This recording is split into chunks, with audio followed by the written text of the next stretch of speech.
시청자 여러분 안녕하십니까. 지금부터 전옥현의 안보 정론을 시작하겠습니다. 이번 시간 첫 번째 뉴스는요, 이 알렌서치에서 오래간만에 윤석열 대통령에 대한 여론조사를 실시했습니다. 이 여론조사 내용을 보면 이제 확실하게 긍정평가율이 절반을 넘어서고 있어요. 이 내용을 자세하게 말씀을 드리고, 그 다음에는요, 윤석열 대통령 매일같이 아침 출근길에 기자들하고 간단한 일문일답을 하는데요. 오늘 상당히 중요한 의제에 관해서 말씀을 했어요. 바로 이제 MB 사면 문제, 어제는 지금 얘기를 들을 입장이 아니다 이랬는데, 오늘은 20년씩 이렇게 수감 생활하는 사람이 어디가 있느냐, 이렇게 해서 이제 사면 문제가요 상당히 긍정적으로 검토될 수 있다는 가능성을 강력히 시사를 했고, 자, 그 다음에 이제 검찰 너무 많다, 정부 요직에 이게 검찰 공화국이다, 이런 지금 야권의 비판과 관련해서는 앞으로도 적재적소에 더 쓸 수도 있다, 이런 또 입장문을 내놨습니다. 자, 그리고요, 그 다음에는 이제 그러다 보니까 이제 권성동 원내대표가 오늘 최고위 회의를 이후에 기자들과 만나서 또 이 방송 인터뷰를 통해서 이 검찰 인사 문제, 이런 문제에 관해서, 그리고 또 정진석 의장, 국회 부의장과 그 다음에 이준석 대표 이 갈등 문제에 관해서 한마디 했고요. 자, 그 다음에 더 중요한 것은 오늘 오래간만에 김종인 전 선대위원장이 언론에 나왔어요. 잘만 하면 한동훈 장관이 다음에 별이 순간을 포착할 수도 있겠다, 이러한 입장을 내놨습니다. 그래서 이러한 큰 흐름을 가지고 여러분들께 뉴스를 분석해 드리도록 하겠는데요. 첫 번째, 조원 CNI가 스트레이트 뉴스 의뢰로 해서 지난 4일하고 6일간 여론조사를 실시했어요. 이 여론조사를 보니까 이 윤석열 대통령에 대한 긍정평가가 말이죠, 절반을 확실하게 넘어섰습니다. 54.4, 그리고 부정평가가 41.7, 그래서요 두 편차가 약 한 13% 정도로 벌어지고 있어요. 상당히 좋은 현상인 것 같고요. 긍정평가가 역시 제일 많은 연령층은 60대 이상이고, 20대, 50대에서는 50%를 넘었고요. 30대, 40대에서는 이 절반 아래에 불과했습니다. 그래서 앞으로도 여전히 30대, 40대에 대한 집중적인 홍보, 그리고 이 공감대 확보 전략이 상당히 중요하지 않을까. 그리고 지역별로는 강원도와 제주도가 제일 높아요. 70.6%. 그리고 TK 지역이 67.6%, 서울이 57.3%, 대전, 충청, 세종이 57.2%, 부울경이 53.6%, 인천, 경기가 51.2%입니다. 그리고요, 이 광주와 전라도, 즉 호남 지역은 37.5%로 긍정평가 비율이요 절반 이하로 뚝 떨어져 있습니다. 자, 그리고 국민의힘 지지율은 46.9%, 민주당은 28.0%, 정의당 3.0%. 그래서요, 민주와 국민의힘 이 편차가요 거의 뭐 18%, 19%. 그래서 제가 보기에는요, 민주당은 계속해서 폭락하고 있고, 그리고 우리 국민의힘은 이제 절반에 육박하고 있어서 이제 절반을 언제 다시 한번 넘을 수 있느냐, 이것이 관심 포인트가 될 것으로 보입니다. 그래서 조원 CNI의 여론조사 내용 나름대로 의미가 있어서 여러분께 분석을 해드렸고요. 자, 오늘 윤석열 대통령이 말이죠, 출근길에 이걸 도어스태핑이라고 해요. 도어스태핑, 즉 문지방을 밟으면서 한마디 하는 거를, 이거 이제 도어스태핑인데, 용산 집무실로 이전한 후에 나타나고 있는 새로운 현상인데, 제가 보기에는요, 우리 국민들 그동안에 문재인 대통령도 마찬가지로 그 이전에 박근혜 전 대통령, 그 이전에 MB 대통령 다 마찬가지죠. 이렇게 지금 뜨끈뜨끈한 아주 논란이 많은 이슈가 있는데, 도대체 대통령은 무슨 얘기를 하고 있을까, 무슨 생각을 하고 있을까 상당히 궁금했고, 이것이 겨우 뭐 수보회의라고 할까요? 수석 비서관 회의에서 대통령이 A4 용지로 써온 거 읽는 거, 이걸 가지고 야, 이거 대통령이 저렇게 현실을 모르나, 이런 우려가 굉장히 많았잖아요. 그런데 지금 이제 윤석열 대통령이 용산 청사로 옮기면서 매일같이 한마디씩 해요. 그래서 오늘로써 12번째 이제 도어스태핑을 했다. 그래서 12번 얘기한 거죠. 전반적으로 많은 현안에 대해서 얘기를 했는데, 이 부분에 대해서 윤석열 대통령이 뭐라고 얘기를 했는지 여러분들께 하나씩, 그러니까 MB 사면 문제가 제일 크잖아요. 그 다음에 이제 검찰 출신들 정부 요직에 기용하는 문제, 이런 문제에 관해서 뭐라고 얘기했는지 한번 쭉 정리해 드리면, MB 사면과 관련해서는요, 기자들이 후보 시절에 MB 사면이 필요하다고 했는데 여전히 유효하냐, 이렇게 질문하니까 20몇 년간을 수감 생활하게 하는 것은 맞지 않나, 안 맞다. 그러면서 과거의 전례를 비춰봐도 그렇다. 그런데요, 이 바로 어제 똑같은 이 질문을 받고, 어제는요, 지금 언급할 얘기는 아니다, 이렇게 했거든요. 그렇기 때문에 제가 이제 어제 MB 대통령에 대해서 언급할 얘기가 아니다, 이건 굉장히 부정적으로 좀 보는 시각이 강했는데요. 오늘은 그렇게 20년 동안이나 오랫동안 수감 생활하는 건 맞지 않다. 이렇게 얘기한 걸 봐서는 이제 긍정적으로 검토하겠다. 그래서 윤석열 대통령의 생각이 많이 바뀐 것 같고, 그리고 그동안에도 말이죠. 윤석열 대통령의 경우에는 이 언론 인터뷰라든가 아니면 경선 국면에서도 미래지향적 측면, 그 다음에 국민 통합 측면에서 이거는 봐야 된다라고 하는 시각을 낸 바 있어요. 그래서 작년 11월 달에 언론 인터뷰에서는 미래지향적으로 볼 때 이제는 댁으로 돌아가셔도 되지 않겠나 이렇게 얘기를 한 바 있고, 또 성탄절을 앞두고 이 박근혜 전 대통령 사면이 발표됐을 때는 MB 사면도 국민 통합 관점에서 판단해야 한다 이런 의견을 얘기한 바 있습니다. 그래서 어제 느닷없이 지금은 뭐 그런 거 얘기할 때가 아니다 라고 했을 때는 지난번에 대선 때는 그렇게 얘기하지 않았는데 이런 이 반신반의 하는 분들이 많았을 거예요. 그런데 이제 오늘 아침에 그렇게 오랫동안 하는 것은 맞지 않아 이 얘기잖아요. 이 얘기는 그동안에 선거 국면에서 했던 얘기와 맥락을 같이 한다. 그런 측면에서 보면 이제 8.15 광복절 때 사면할 가능성이 상당히 큰 것이 아니겠는가. 이 문제에 관해서는요, 바로 이어서 제가 이 권성동 지금의 원내대표가 얘기한 그 부분을 가지고 제가 별도로 또 평가를 해 드리도록 하겠습니다. 그래서 현재 말이죠, 이 MB 대통령은 지금 수원지검에서 심의를 거친 뒤에 수원지검장이 최종적으로 허가 여부를 결정을 할 예정으로 있습니다. 그래서 정치권 일각에서는요, 지금 MB 사면이 거론되면 아마도 김경수 사면도 패키지로 이루어질 가능성이 있지 않느냐, 이러한 관측이 나오고 있어요. 그래서 이 권성동 원내대표 CBS 라디오 인터뷰에서요, 관례에 비춰서 이 김경수 지사 사면도 가능하다. 그러나 사면 대상에 누가 들어갈지에 대해서는 아직 준비가 안 돼 있기 때문에 지금 거론하는 것은 시기적으로 좀 빠르다. 이렇게 언급을 한 바 있습니다.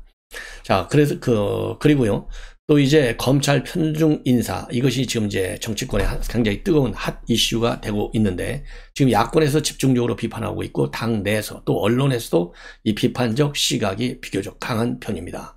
그래서 어제 윤석열 대통령하고 이 검찰 편중 인사, 이 권성동 원내대표도 또 한마디 했다고 그래요. 자, 그러면은 이제 오늘 아침에 지금 윤석열 대통령은 이 검찰 편중 인사에 대해서 뭐라고 얘기하고 있는지 보면요, 우선 적재적소, 어제도 그랬잖아요. 적재적소에 배치한 것이다. 그래서 내가 검찰 편중 인사한 거 아니다. 그 사람들 다 유능하기 때문에 적재적소에 맞는 인사다. 이렇게 윤석열 대통령이 한 발도 뒤로 물러서지 않았어요. 근데 오늘은 뭡니까? 앞으로도 또 더 쓸 수도 있다. 필요하면 더 발탁할 수 있다. 또 이런 얘기를 했어요. 그래서 이거 윤석열 대통령 검찰 편중 인사 앞으로 더 심해지겠구나. 이렇게 판단할 수도 있는데요. 자, 일단 얘기를 들어보면 우선 윤석열 대통령이 오늘 아침에 도어 스태핑 하면서 한 얘기하고 대통령실이 또 별도로 입장을 발표한 데 있어요. 이 얘기를 보면 대통령실까지 나와서 별도로 이 대통령이 한 얘기에 대한 해석을 붙이는 걸 보면 대통령실에서도 이 검찰 편중 인사에 대해서 좀 심각하게 또 좀 더 진지하게 검토를 하고 있고 비판적 시각이 강하다는 것을 알고 있는 것 같습니다. 자, 그러면 윤석열 대통령은 오늘 아침에 뭐라고 했느냐?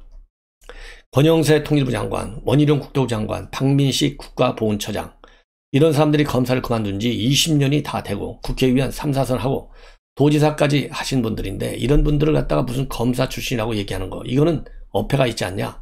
다 법률가들이 가야 하는 자리이고 과거 정권에서도 전례에 따라 법률가들이 갈 만한 자리에 대해서만 검찰 출신을 배치했는데 필요하면 발탁을 해야 된다. 이렇게 얘기했어요. 그래서 필요하면 적재적소다. 이렇게 하면 나는 계속 발탁하겠다. 이런 얘기나 마찬가지잖아요. 그런데 이걸 가지고 이제 오늘 이제 권성동 원내대표가 이 언론과 인터뷰에서 뭐라고 이제 밝혔냐면요. 어제 내가 윤석열 대통령하고 통화를 해서 더 이상 검사 출신을 쓸 자원이 있느냐 이렇게 물었더니 윤석열 대통령이 없다라고 얘기했다는 거예요. 그러면서 이 검찰 편중이사 이제 윤석열 대통령 더 안 할 것 같다 이런 얘기를 했는데요. 오늘 아침에 이제 윤석열 대통령이 아니 필요하면 더 해야죠 이렇게 얘기했다는 거 아니에요. 그래서 이거 술이 상충되는 얘기 아니야? 이렇게 이제 해석이 되는데 이와 관련해서 최고위 회의를 마치고 나서 권성동 원내대표 뭐라고 얘기했느냐? 저는 당분간 행정부처의 중요직에 대해서는 검찰 출신 기용이 없을 거라고 말하는 것이고 현재의 상황입니다.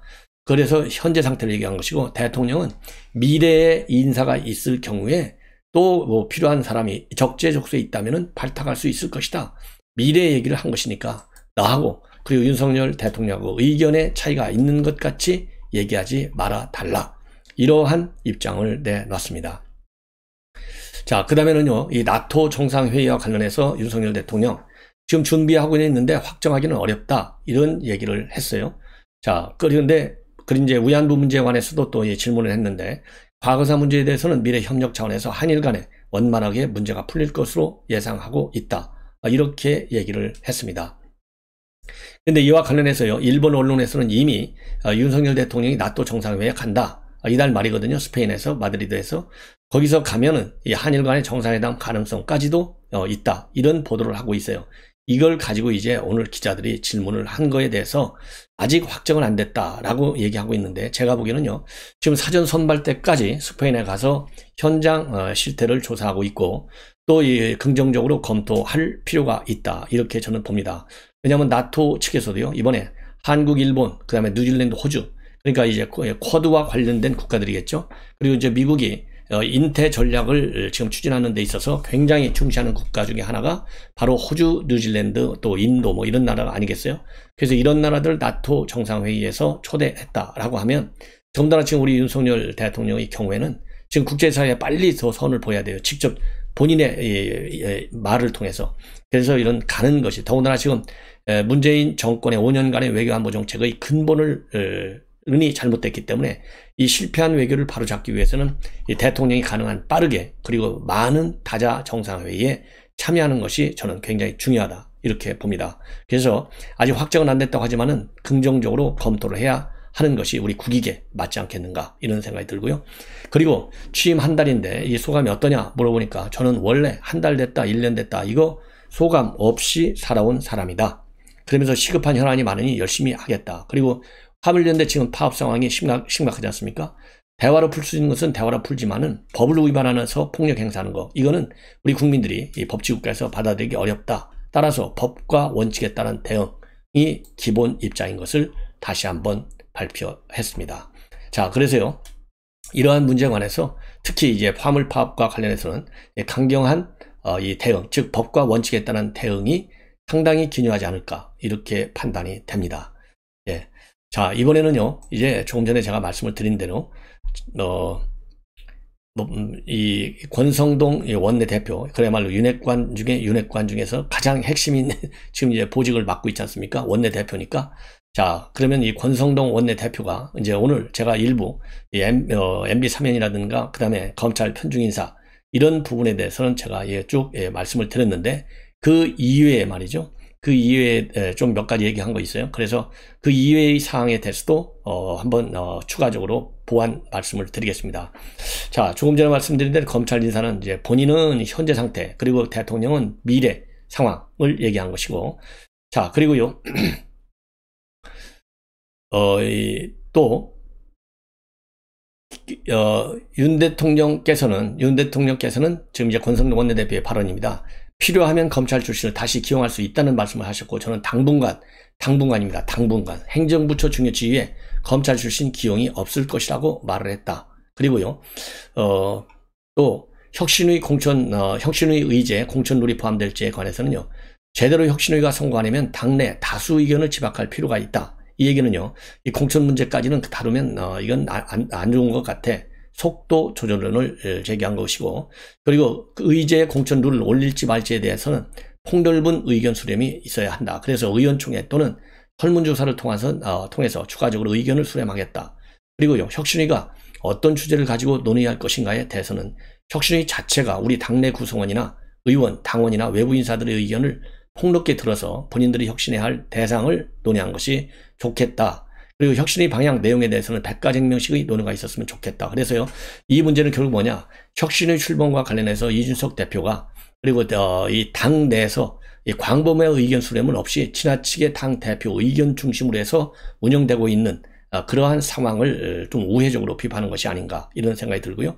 그리고 윤석 대표와 그 다음에 정진석 의원 간의 공방, 이거에 관해서는요, 양측이 혁신을 둘러싼 활발한 논의를 하는 것은 필요하다. 그리고 또 혁신을 둘러싼 당내 구성원의 의견 제시는 언제든지 있을 수 있고 환영한다. 그러나 논의 자체가 강정 싸움으로 비화하는 것은 적절치 못하다. 그래서 당내 분열 확산을 우려하고요. 지금 그래서 이 문제에 관해서는요, 당내에서 최고위원들이 나서서 중재 활동을 할 것으로 지금 알려지고 있습니다. 예. 자, 이렇게 해서요. 이 권성동 의원 얘기까지 또 말씀을 드렸습니다. 그리고 이제 MB 사면과 관련해서는 형평성 국민 통합 차원에서 사면이 불가피하다는 것이 개인적 의견이고, 그리고 김경수 포함 여부에 대해서는 대상에 누가 들어갈지 지금 거론하는 것은 시기적으로 빠르다. 그리고요, 민영배 지금 최근에 탈당했잖아요. 의원의 복당과 관련해서는 정말 후한무치한 태도다. 그리고 검수완박과 관련된 헌재 심의 빨리 판단해라. 아니면 헌재는 존재할 이유가 없다. 왜냐하면 헌재 이 검수완박법 의견에 대해서 효력정지 가처분 신청, 권한쟁의 심판을 청구한 상황이지 않습니까? 자, 그 문제에 관해서 지금 권성동 원내대표가 한마디 지적을 하고 있습니다. 예. 자, 이렇게 해서요, 이제 권성동 의원의 얘기를 말씀을 드렸고, 이제는 김종인 위원장이 오늘 그러니까 어제네요. 어제 오후에 CBS 라디오에 나와서 한마디 했는데요. 자, 지금 본인이 보기에는 윤석열 대통령이 황홀경에 빠져 있다고 본다. 대통령에게 쓴소리를 할 사람이 한동훈 장관 이외에는 아무도 없다. 그리고 대통령이 당선되는 순간 구름 위로 올라가 버리는데, 구름 위에는 항상 태양이 떠 있으니까 자기가 뭐든 다 할 수 있다고 생각하는데, 그 환경에서 빨리 벗어나야 정상적인 정책 수행을 할 수 있다. 예. 그래서 윤석열 대통령이 아직 말하자면 현실을 제대로 보지 못하고 좀 지나치게 낭만적으로 보는 것이 아니냐, 이러한 비판적 시각을 가지고 있는 것 같습니다. 그런데 주변에서 그렇게 말하면 안 된다고 조언하는 분들이 있어야 되는데, 대부분 대통령 말에 순응하는 사람들만 있고, 그렇게 하시면 안 됩니다 라고 얘기하는 장관이나 참모가 1%도 안 된다. 그럼 한 장관이 그런 역할을 할 수 있느냐, 이런 질문에 관해서는요, 본인이 보기에는 한 장관이 그런 역할을 할 수 있다고 보고, 본인이 듣기로는 한 장관이 검사 시절에 소신에 거역되는 수사하는 과정에서 상급자가 뭐라고 얘기해도 전혀 수용을 안 했다고 하더라. 그런 자세가 있다면 이렇게 하시면 안 되겠다고 판단하면 동의 안 할 수 있을 것이다. 예.